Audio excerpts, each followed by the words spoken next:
there is a broader message that I'm hoping to send out into the world through this project. And that is, as a woman, like, what does it take for us to really love our body? And why is it that there are all these qualms about how we look and what we feel? And a lot of it is societal, a lot of it is due to the media, and it's universal. I think women all over the world have these expectations placed on them. So if I'm doing my job right, I would like to kind of spark that conversation around people who are considered allies to the feminist movement and feminists themselves, women who might be struggling with body positivity. Hey everybody, thank you for listening to the Modern Freelancer. Today with us we have JETA. JETA is an interdisciplinary artist. She is currently living in the great state of Hawaii. JETA is a former engineer in the Bay Area that moved to Oahu in 2022. JETA, thank you for your time. Thank you for being with us. Yeah, to start off, why don't you give us a little background of your past career and where you are now? Yeah, so I grew up in San Francisco, and I was just, I saw the city transform into pretty much Silicon Valley. It is the tech hub of the world. Prior to that, like San Francisco was San Francisco. It was known for its art, its hippies, uh, but it's changed a lot over the years, and it's now really recognized as the tech center of the world. Like all the greatest companies in the world, like Apple, Google, are founded in Silicon Valley. And so uh, I happened to be there when the tech boom hit.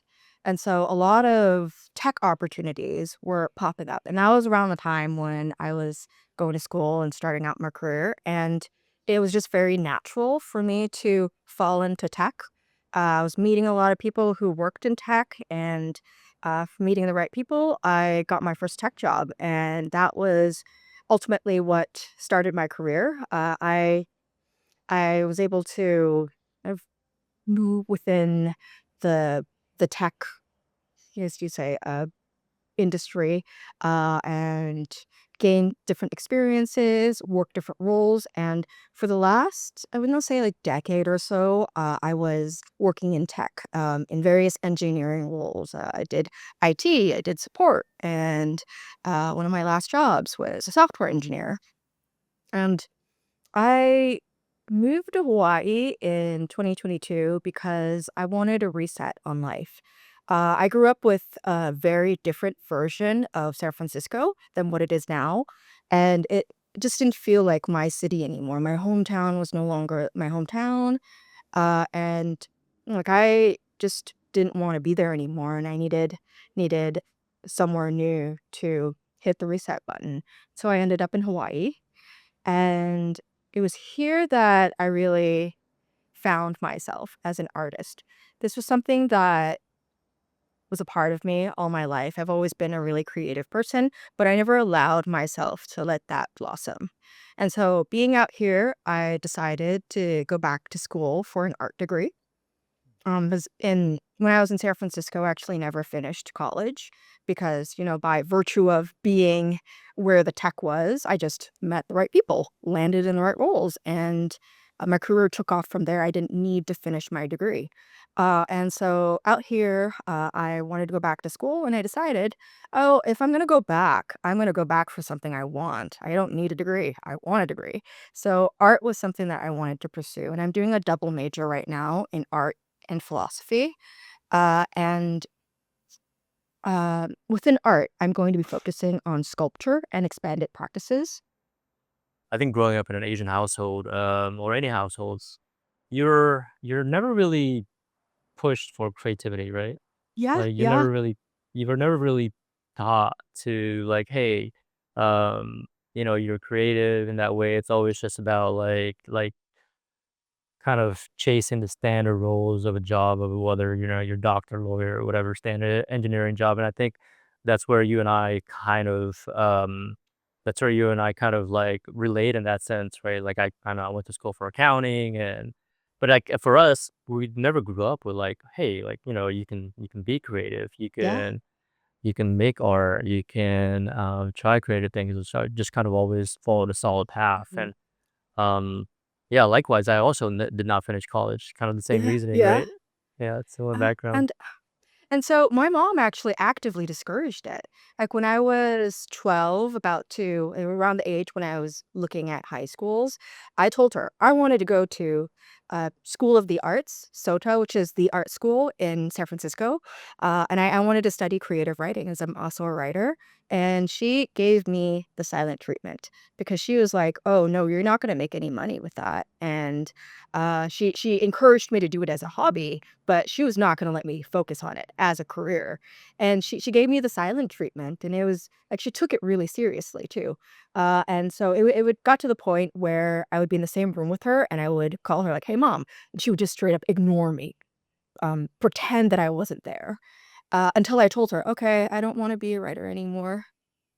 That was when she started talking to me again, so she actively discouraged it, and it was just planted in my brain that bad, art is bad, don't be creative, but I always had that, DNA in me, like, I always, uh, thrived more in creative, roles, and, it always really energized me doing creative projects. Yeah. So how does I mean, not to go too emotional on this, but how does your mom feel about it now? She passed away 10 years Oh, ago. And, like, there's part of me who's like, I'm really going rogue and going what she does not want for me after she passed, because this life is hard. I'm freelancing right now as a web developer, and doing my art in conjunction with that, but it is hard, and I'm not making as much money as I was when I had a career in tech. yeah. Yeah, it's so do you feel like being older and a little more, for both of y'all, like, do you think she would have approved it at this point? Probably not, Okay. because, I mean, it's just something that stems from my upbringing and where she was from. She was a Vietnamese refugee, who left Vietnam after, the country became communist, and so she came to the US pretty much to chase capitalism so that she could make money because her family actually owned businesses in Vietnam. And so when Vietnam became a communist state, the government came in and took a lot of their wealth. So that was why she left, and she went through a lot. If you read up on the Vietnamese boat people, they went through a lot to come to this country. And coming here, there's no way she was going to let her daughter not participate in capitalism. And then there was no way that she was gonna let me choose a path where it wasn't oriented around capitalism and making money, and I had gotten to a point where I was making money, and I was doing it pretty much without a degree, so I didn't have to deal with I found a loophole, and so, like, it was a really ideal situation.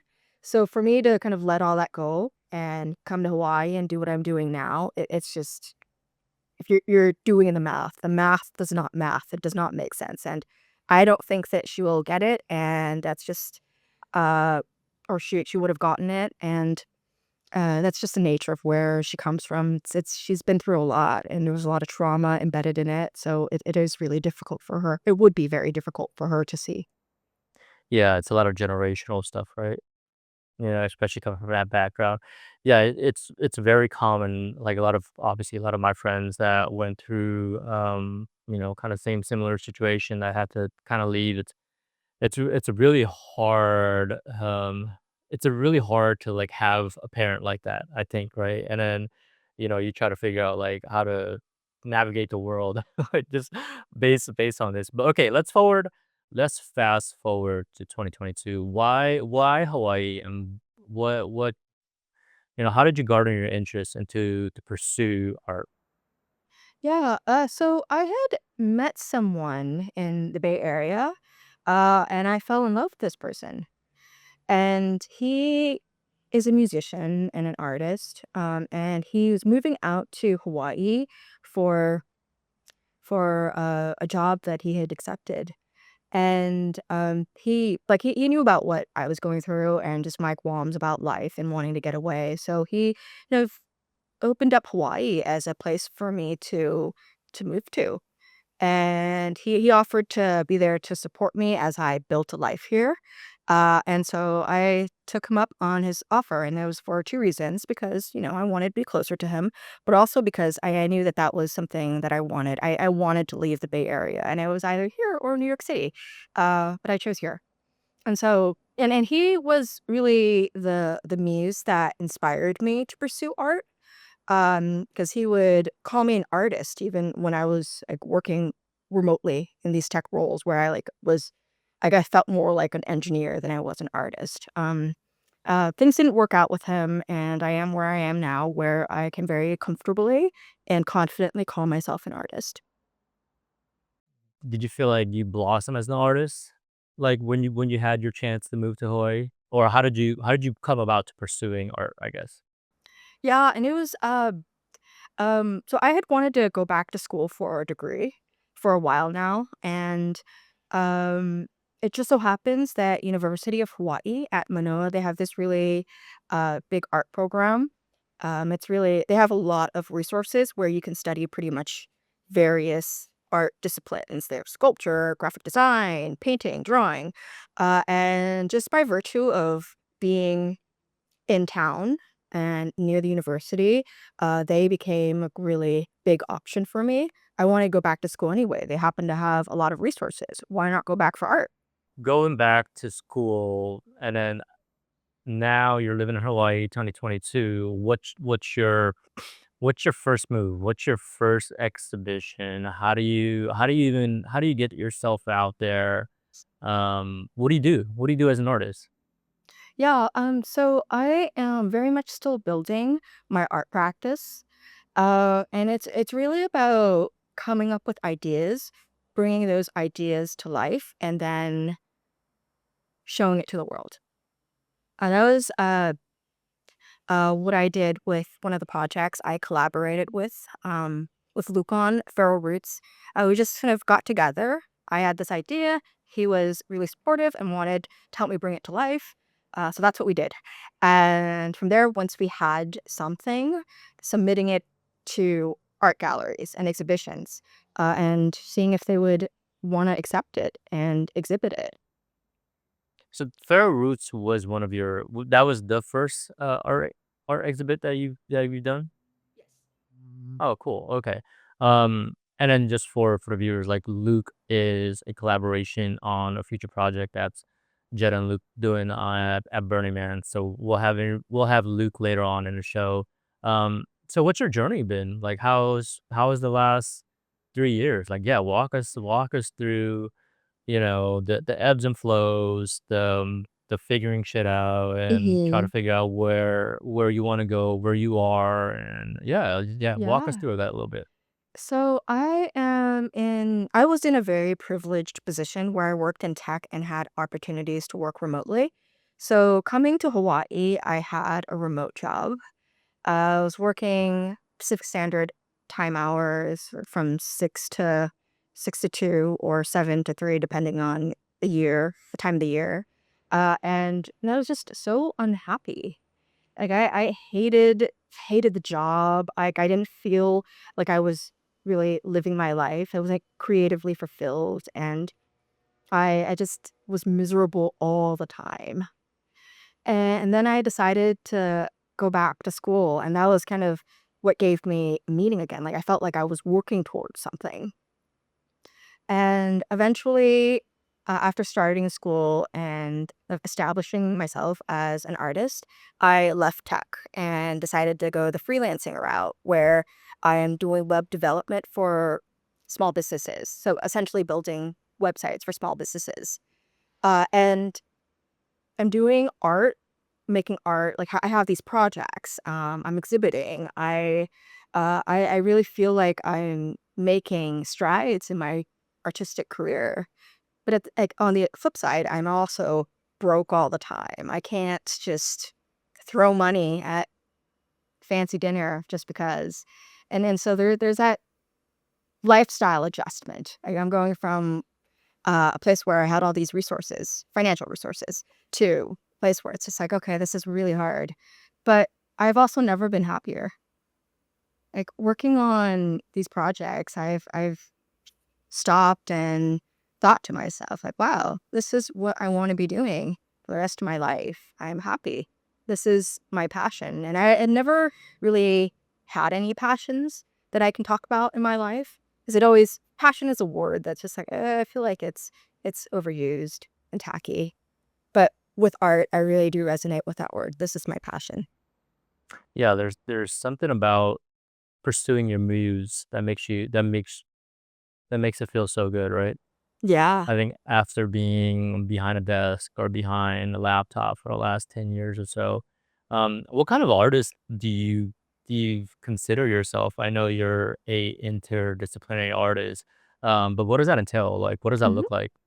Yeah, and I think interdisciplinary is a term that not many people are familiar with as in the art world, but it's actually really common. What interdisciplinary means is pretty much the blending of different disciplines to make art.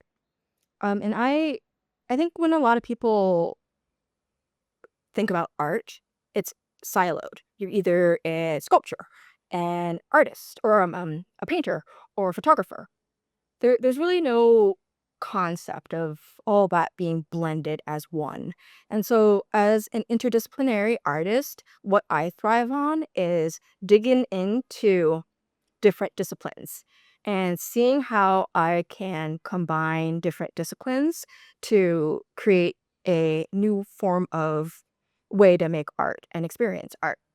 I have a tech background, so naturally I try to blend a lot of tech into my art or find ways to incorporate that into art. And I think as a contemporary artist, that is that kind of the way to go because we have all these opportunities and resources and technologies now. Like we should go beyond the traditional forms. It shouldn't just be painting or drawing. We have so many options to invent new ways to create art, and that is what I really focus on in my art practice. Right now, in my art practice, I'm focusing on sculpture in school. So, sculpture, installation, creative technology, and performance art are the three or the four disciplines that I'm really focused on right now. As we're recording this, it's June right now. So, approximately a month ago, I received news from Burning Man that my art was registered and that I mean, uh, as an artist, I get a free ticket to go, and my crew can come as well for discounted tickets. And uh, yeah, like if I had applied back in April, I heard back from them in May. So I found out roughly a month ago that I have this opportunity with Burning Man to pursue, and I had submitted my proposal to them back in April. This was an idea that I had had for a while, and the idea or the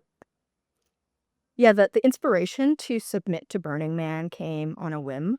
I was casually having conversation with someone who's a sound engineer, and he is going to Burning Man this year to help his friends. And I'm like, oh, Burning Man. Okay, like I've always wanted to go. I wonder what will happen if I just submit a proposal for shits and giggles. I just want to see how it works. And I didn't really expect it to go anywhere. I just wanted to submit a proposal to see where it'd go, and like it was accepted. And the Burning Man reached out to me for next steps, and I'm like, oh, okay. I don't know what to do. And as I mentioned earlier, that it is really hard right now. Like I'm broke all the time. I'm still building my practice and my freelance business. So, and Burning Man is a very expensive endeavor. And so when I got accepted to Burning Man, I was really excited about it. I shared with my friends that this is something that I can do, but I'm probably not going to do it because it's expensive and I don't have the means right now. And so one of my best friends, he works in tech as an AI engineer and works in machine learning. So he's always been super supportive of my career. He's seen me gone through phases, and he knew how miserable I was working in tech. So he offered like, "Hey, if you want to do this, I will sponsor you." And he has pretty much given me the resources to make this trip happen. This Burning Man is really expensive. There's a lot of survival planning, and I'm coming from Hawaii, so there's a lot of it's even more expensive. Like, I'm not driving an RV across the country. I'm flying my shit out. And so, he was, one of the friends who really raised his hand to support me when I shared that, I my art was registered, and Luke was the second friend who really, stood up and supported me on it. He was like, "Oh, like, I can help you with your lighting needs and anything you need, to, um, support you, like, I will help." And at the time when I first shared with him, he had no intention of going. When I shared with him that, like, "Okay, like, if you wanna go, I was given discounted tickets to bring my crew along, so if you wanna go, you can go for really cheap, and my best friend is sponsoring this trip, so, I mean, like, if you need financial support, like, we can make this work. This is not going to or this doesn't have to cost an arm and a leg for you, if you wanna come support me." And maybe he can talk more about this, later, but, um, this for him, he had a revelation. If there's any time in his life to go to Burning Man, it would be right now where he's going as a crew member to support an artist. And so that was when he decided that he was gonna go with me, and he's actually going to be really huge support and a big help. Like, I don't think I would be able to do it if he weren't going because we've worked together in the past, and I really trust him to do a job well.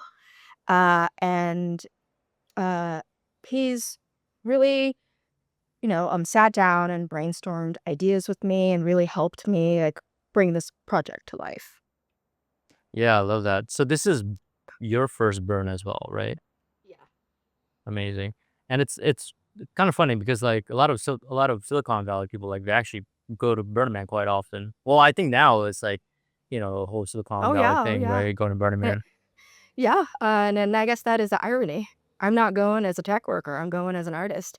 But yeah, like, I think, Burning Man was founded in San Francisco, and they're, to this day, headquartered in San Francisco. And living in San Francisco, like, it's always nice, around Burning Man because the streets are so empty. It's so quiet because Mm, a bunch of the residents are at Burning Man.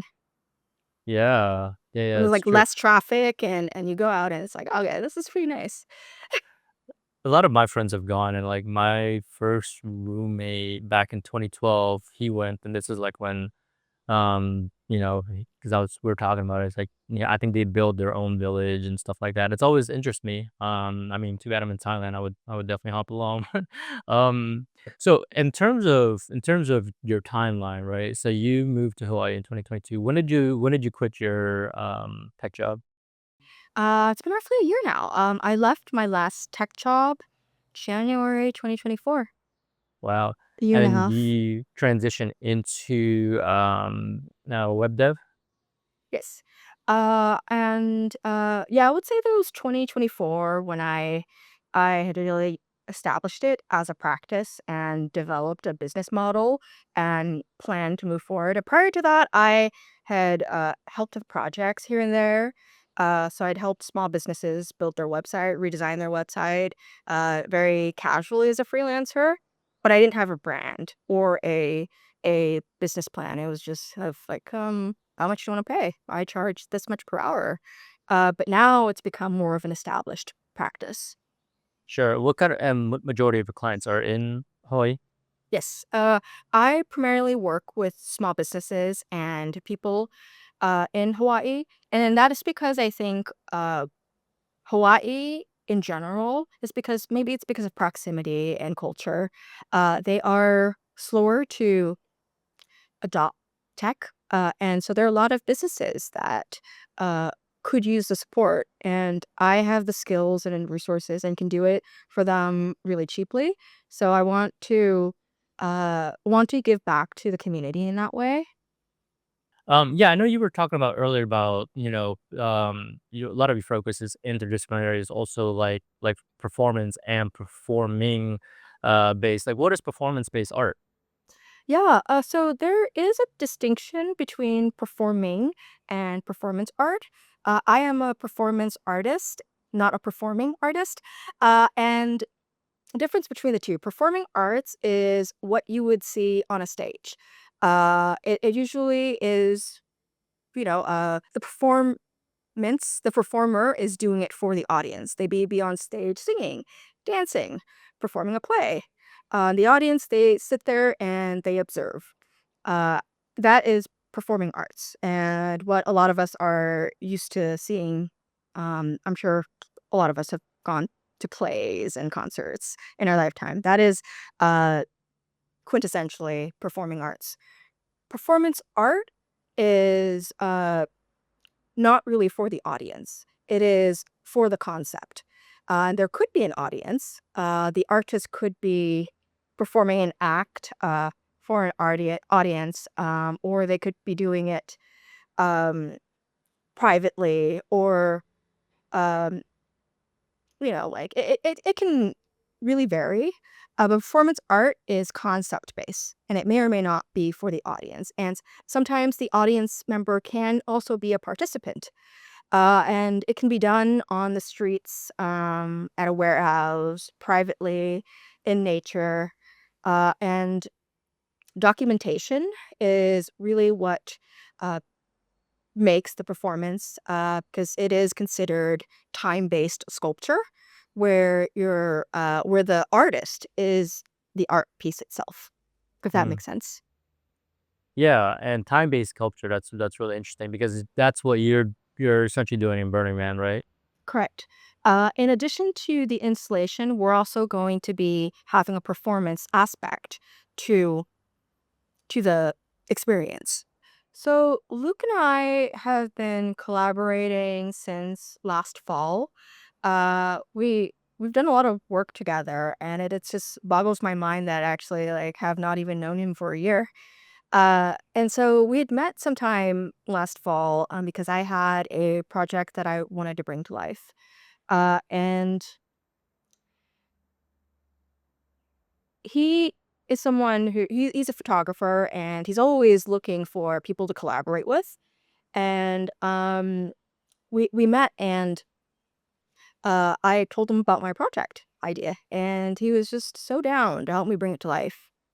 And Feral Roots was the project that we started with, and after uh, bringing that project to life, we were able to get it submitted and exhibited across the country, in various exhibitions. So since then, we've just been creative partners, and I have a bunch of ideas that I bring to him, and he's always been super down to help me in whatever way he can. And Burning Man was one of them. When I shared that my art was accepted, he pretty much raised his hand and was like, "Whatever you need, I will help you."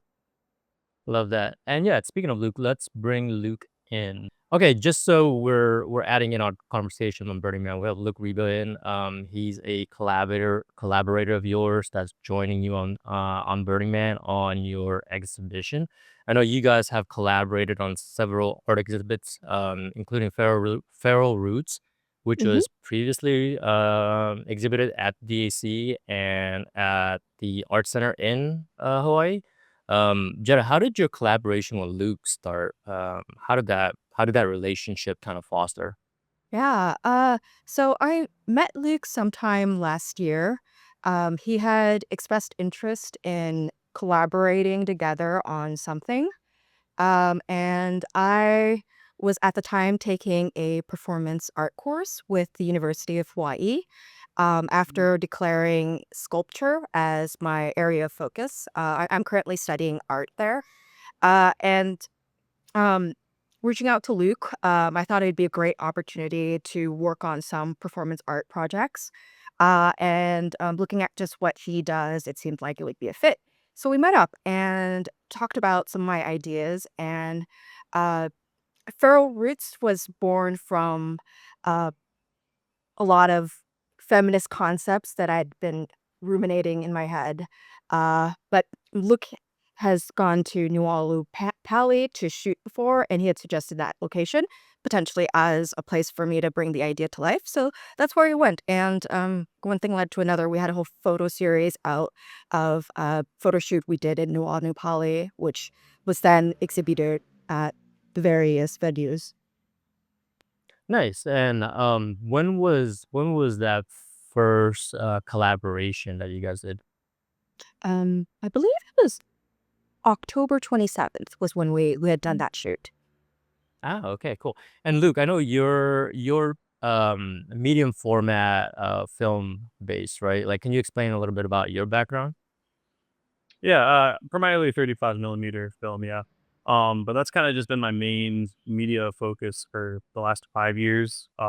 Before that, I mean, I've always kind of considered myself an artist since a very young age, and I've kind of always gone through different phases of what's interested me. When I was actually in art school, my major was interrelated media, which was kind of like the leftover major for kids that didn't want a specific form of art that they committed to. It was actually mostly performance artists and kind of just weird stuff, like some lighting and installation, sensory based art. Just kind of having an awareness around that made me kind of interested in collaborating with Jetta because that was kind of where her focus was at. And so I figured it was a good opportunity to kind of use what I've been doing with film photography into kind of past interests and kind of exploring new forms of media through this collaboration. But yeah, typically, I've been focused on my own projects as the last 5 years. A lot of it is just based on portraiture. Um, but kind of finding new and interesting ways to reflect people. I call myself a human and body photographer, so that's kind of my main focus overall. Yeah, and I think oh, sorry. Uh, this is something that not a lot of people know about Luke, but more than just a photographer, he is a performance artist. That is true. Yeah, and I know Luke, like during our time together, you've been talking about this exciting upcoming project that you have with an artist in Burning Man. So I know um, you're doing some of the art installation and it probably goes a little deeper than that, but yeah, you're joining Jetta in Burning Man. Like I guess for people that don't know, like Jetta, can you break down what is Burning Man? Yeah, so I believe Burning Man has been going on is it for several decades now. I want to say 80s, but 80s, I think, yeah. 80s, Oh yeah. wow. So I wanna say it was born from the hippie generation. It's pretty much tens of thousands of people going out into the desert in Nevada camping, and the idea is you bring everything you need and you leave no trace, and it is specifically popular amongst artists because every year there are hundreds of art installations that are brought to exhibit at Burning Man, and it's usually I would say 10 days, at least a week long affair that culminates in the burning of this large masculine sculpture. Yeah. And then do you want to talk about like what what what you're aiming to exhibit there? Or how did this concept what's your concept for this exhibition at Burning Man? Okay. So I don't think I can go into that without going into Feral Roots and what that was all about. So like on the outside, it looks like Feral Roots was just a nude photo shoot in the forest, and it is. But the idea is actually much more deeper than that and deeply personal. It was my exploration of the passage of time and its implications on women and a banyan tree forest was an ideal place for it because banyan trees can live up to 1,000 years. So symbolically, as the passage of time, it made sense. And using my own body, a female form, as the uh, subject and focus, using my body as a sculpture and medium was kind of the idea.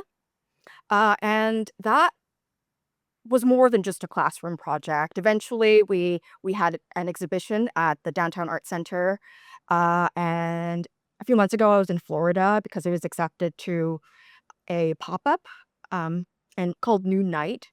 And we also had an online exhibition for it for Women's History Month. So we got some exposure for the project, which originally just started out as like two people talking about a project, and I just happened to need something for a final. Um,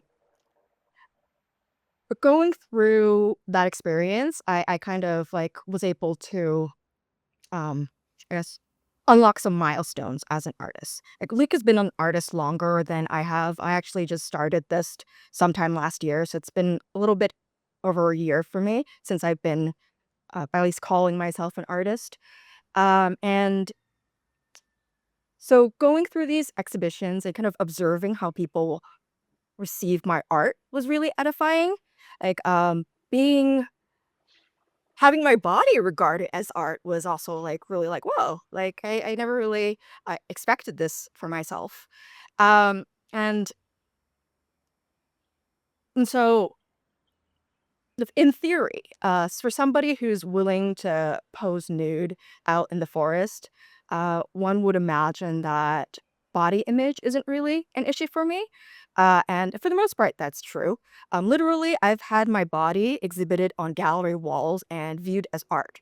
So, body positivity is, in theory, something that I don't struggle with. But um, at one point after the whole exhibitions, I was looking at myself in the mirror and really kind of not liking what I saw and really just finding things about my body that really didn't really appeal to me.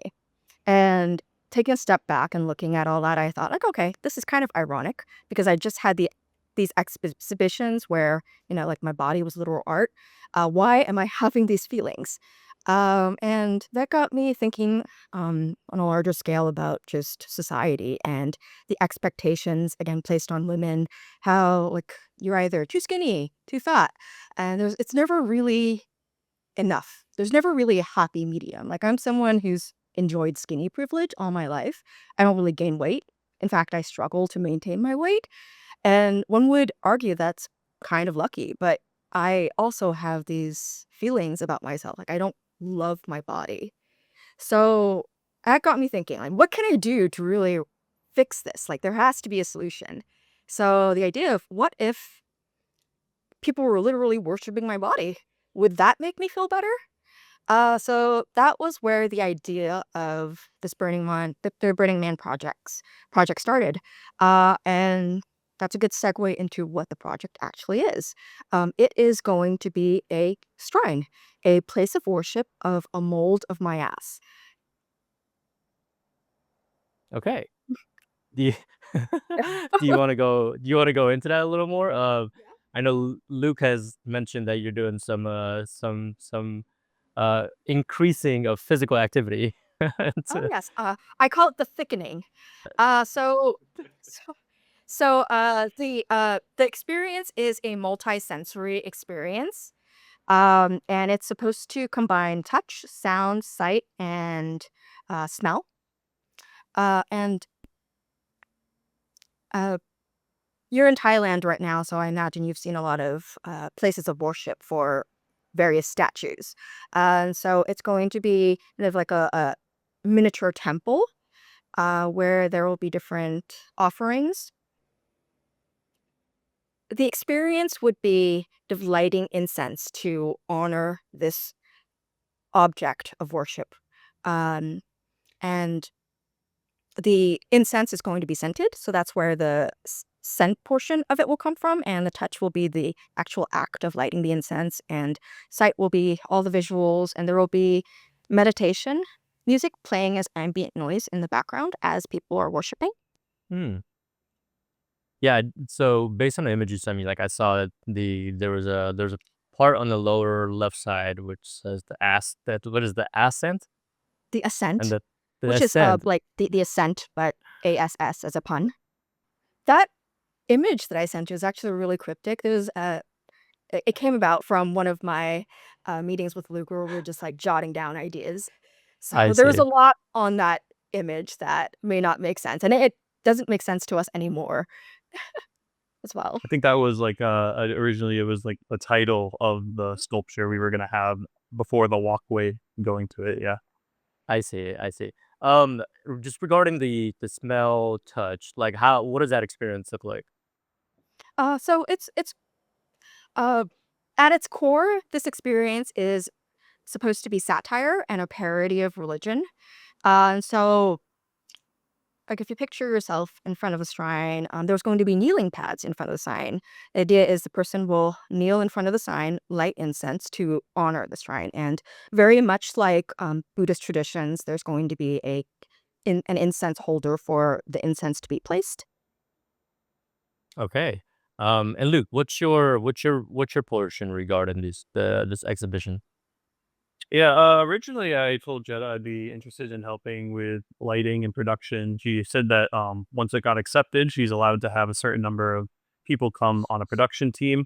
Originally, I actually did not really feel called to go at all, and was just going to kind of help her plan it out and maybe give her some feedback to the lighting aspect since I've done some lighting and stuff like that. Um, but now, I mean, I think I'm definitely a little bit more involved. I'll definitely be going along and helping with the setup.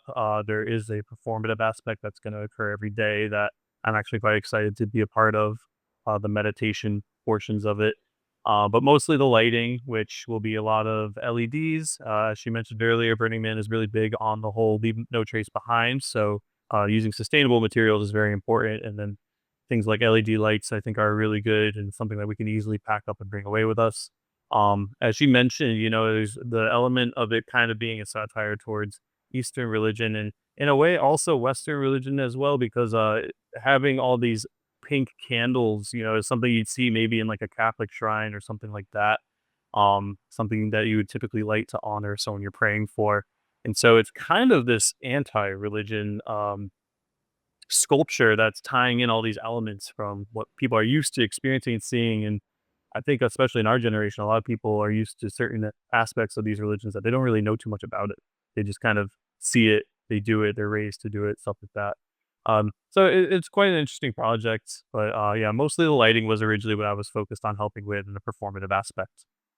Uh, for Jetta, I know you were saying that you had to get this approved. What does the submission and the approval process look like Uh, when you pitch this idea? Yeah, so there's a whole registration process you have to go through, and that is pretty much submitting a proposal to Burning Man. They have it on their website, there's a due date, and it's this extensive application where you have to go into detail what your art is and how you're going to honor the leave no trace principle. And after you submit it, somebody reviews it and they reach out to you to set you up with the next steps. Okay. And this is something that y'all are bringing in together in Burning Man. Like this is something that's being built as you kind of pack it in, you set up camp and you build this shrine. Correct. And it's all starting in Hawaii. I'm working on the project right now. I'm putting everything together. And because we are shipping it from Hawaii all the way to the mainland, it is designed to be modular and foldable so we can fit everything into a suitcase and take it on the plane. Cool. And the essence of Burning Man is, like is this gonna be burnt after?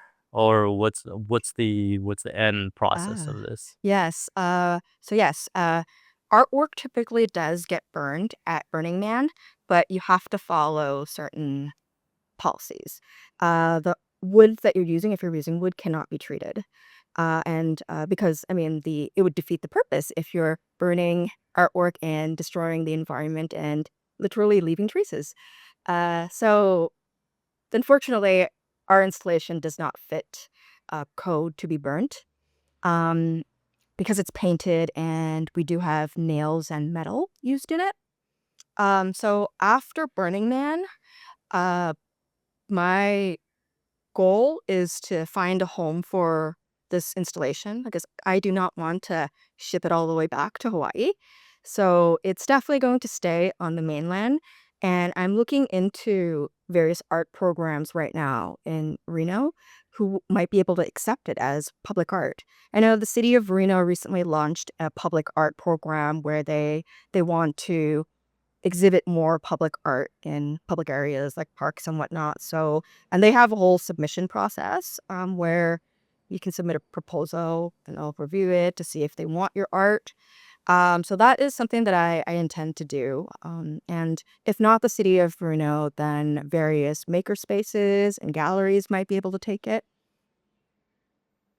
Yeah, the biggest little city in the country. That's gonna be it's gonna be interesting to see the shrine of I guess, an ass being there. I used to live in Vegas. I have friends in Reno, so I know the area quite well, and yeah, it's gonna be interesting. So how can if it doesn't go to Reno, how can others see the exhibit? I'm assuming Luke, you're taking photos of the exhibit. Yes. Currently, actually, I'm hoping to get a media pass for myself so I can actually do my own photography project as well at Burning Man. But no matter what, there will be a lot of documentation of the project, probably video and film photography. Um, and I haven't really thought too much about how I'm going to package that together exactly, but there will absolutely be quite a bit of documentation, especially during those meditative um, practices, capturing other people, interacting with it, and just the whole setup and strike of it, I think is quite interesting. So I'll be documenting all of that. Yeah. And just to add to what Luke was saying about the meditative portion of it, to add more context, every day that we're there for Burning Man, we plan to do a meditation session. And it's a part of this whole satirical religion we're building, where it's a blend of Eastern and Western religion. And as a way to practice the religion, we meditate. So every day at 5:55 a.m. and p.m., we're going to be holding a meditation session for the attendees of Burning Man. Love it. And who's leading that? Um, so it's going to be my hope is that it will be listed as a proper event, for Burning Man in their agenda book that everyone receives when they enter. And so people will ideally read that this is a thing and, attend. Awesome. And is this one of your I know you said you recently started art about a year and some change ago. Is this one of your bigger pieces in the last year?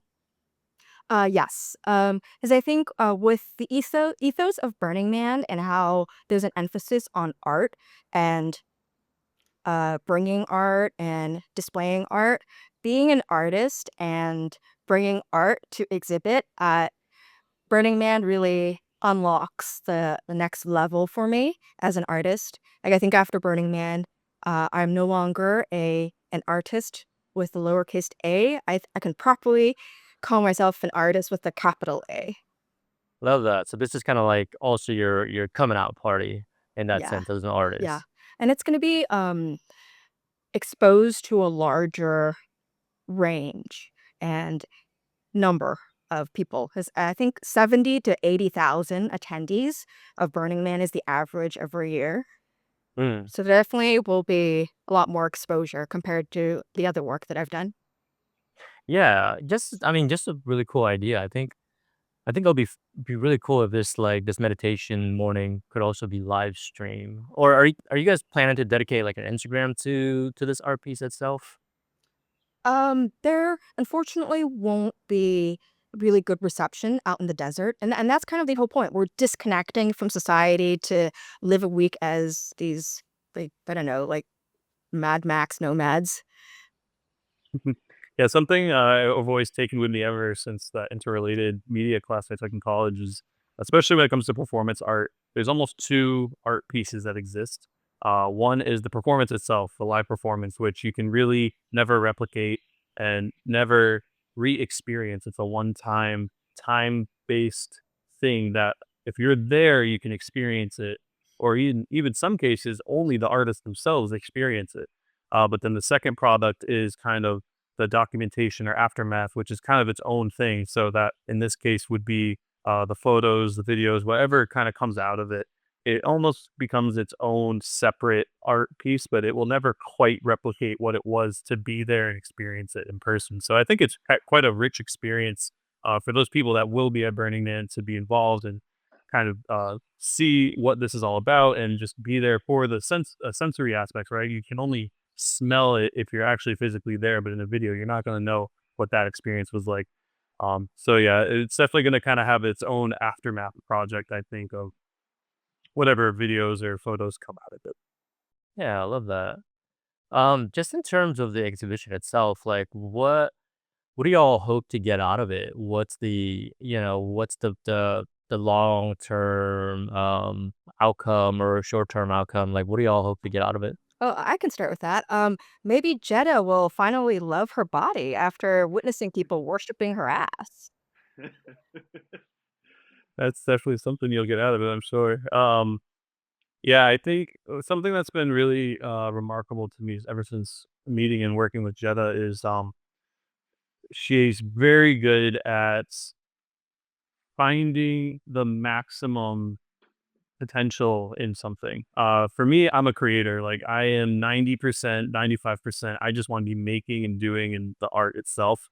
And I want to put the littlest amount of effort into the putting it out there, the submissions, all that stuff.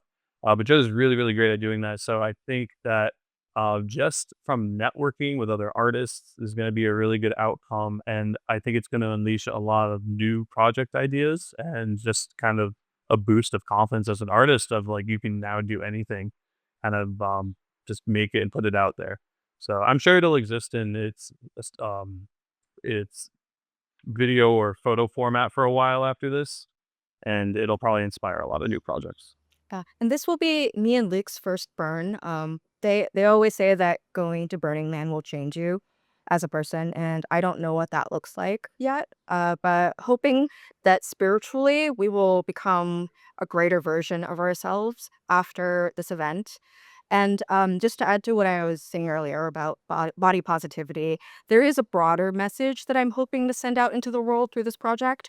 And that is as a woman. Like, what does it take for us to really love our body? And why is it that there are all these qualms about how we look and what we feel? And a lot of it is societal, a lot of it is due to the media, and it's universal. I think women all over the world have these expectations placed on them.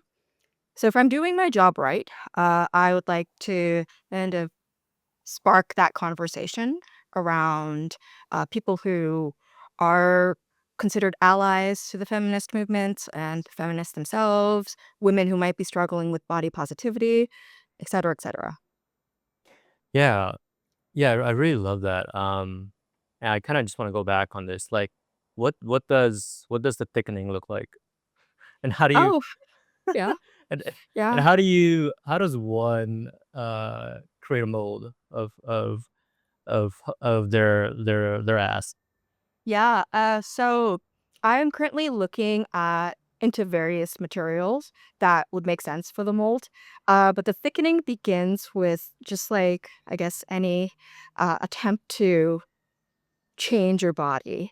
It's gonna consist of a lot of butt workouts, Pilates, and yoga, just things so that I can, I mean, like, mold my ass into something that is worth molding. And so once I'm gonna put myself on a 6-week plan or whatever. It's still like in the works, but it's gonna be happening pretty soon. And once I'm done with that program, plaster is something that I'm considering because that's pretty moldable, or some sort of synthetic rubber material that would be lighter to carry on a plane with me. So that aspect is still to be determined. But it pretty much I'd sit on some material and it would grab the shape of the mold of my ass and then I would form it like a sculpture and let it dry and paint it if I need to. Love that. I can see the compilation of like Rocky or just Jetta like on her runs and and on her workout. Yeah, I was thinking about an Eye of a Tiger Yes. montage. Yes, exactly. Exactly. No, I love that. I'm really excited to see it. Burning Man is August, late August, August Yes, 20th. August 22nd all the way to, I believe, August 31st or September 1st. Oh, great. And then Yeah, I believe the man bird's the 31st, right? And then they burn the shrine the next day. Yeah. It's called the Oh temple wow. burning. Not our shrine, but the Yeah. temple. Yeah, Sure. Sure. And when do you guys get in?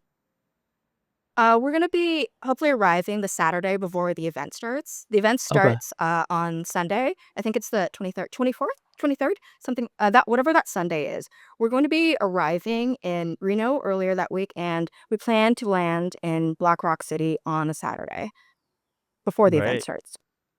Cool. Yeah, I can't wait for people to see it. The documentation of it and media of it is going to be really nice. I know Luke is taking care of that on the back end and a bunch of other stuff that's coming out. Yeah, before we let Luke go, are there any final anything you want to add on to this, Luke? Any kind of a vision? Any? as you know, I mean, I'm going to be actually off radar for the next month and kind of focusing on some other work. So I'll be coming back to this kind of ready to go all in on it.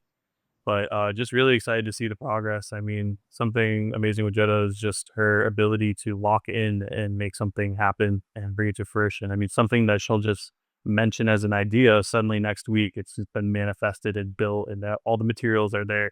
It really is an incredible process to watch. So I am very, very excited to just watch this all kind of come to life and just be a part of it. Honestly, it's kind of a it's a really exciting thing. So looking forward to the whole thing, and of course, just the experience of being in Black Rock City, and like she mentioned, is going to be like changing in some aspects. So just going to kind of be very present once I'm there, and just let whatever happens happen, and see what happens next. Yeah.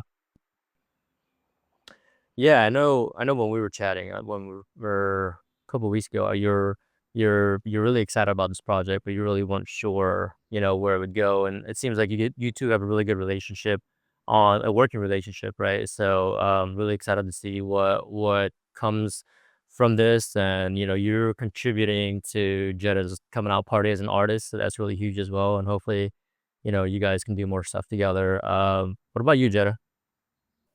I'm excited to make this happen. There's definitely a lot of planning outside of the art portion of it. There's a lot of survival planning because we're expected to bring Mm, everything ourselves. And the conditions of Black Rock City, the playa, as they call it, is really brutal. There could be sandstorms, and yeah. the weather can drop down to 30 degrees overnight, and during the day you could experience over 100-degree weather, so it's going to be very unpredictable. So when you're bringing gear to camp there, you really have to prepare for all of that. So it's a lot of planning, and you have to bring all your own food, your own water, and means to cook.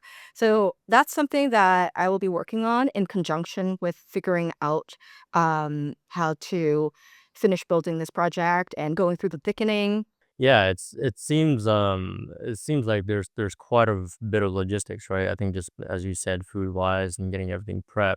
But okay, yeah, we can kind of go into that a little more later. But I know Luke has to go. Luke, where can people find you? Where can people look you up? Your photography, your artwork.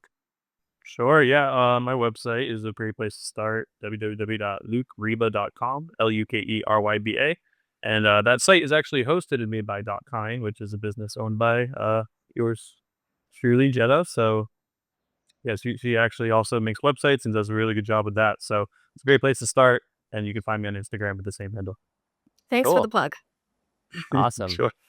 All right. Thanks so much, Luke. Hey, Jetta, thank you for your time. I'm really excited to see where you go with this exhibition in Burning Man. I know you have some really great plans for it. Where can people find you? Where can people find your art, your web dev agency, your social? I know you're on Substack as well, if you want to plug that in. Yeah, so I am on Instagram. I am at jetta.imitates.art. And maybe you can link that up here.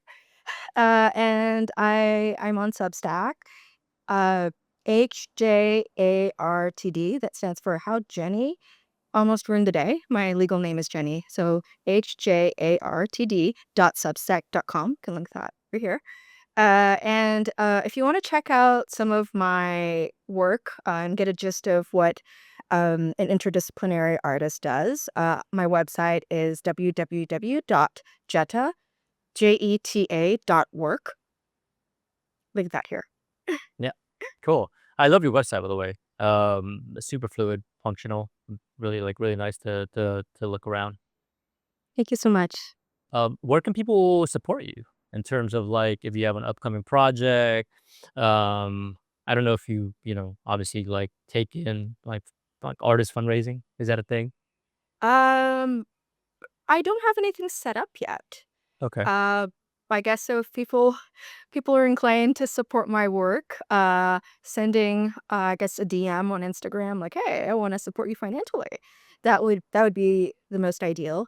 But for updates on my upcoming work, I do post a monthly newsletter on my Substack, and it summarizes pretty much my creative endeavors for the previous month, and anything that I've been up to or, like, really exciting news, milestones, and everything. Great, great, great. Okay, Jetta, thank you for your time. Yeah, we'll chat soon.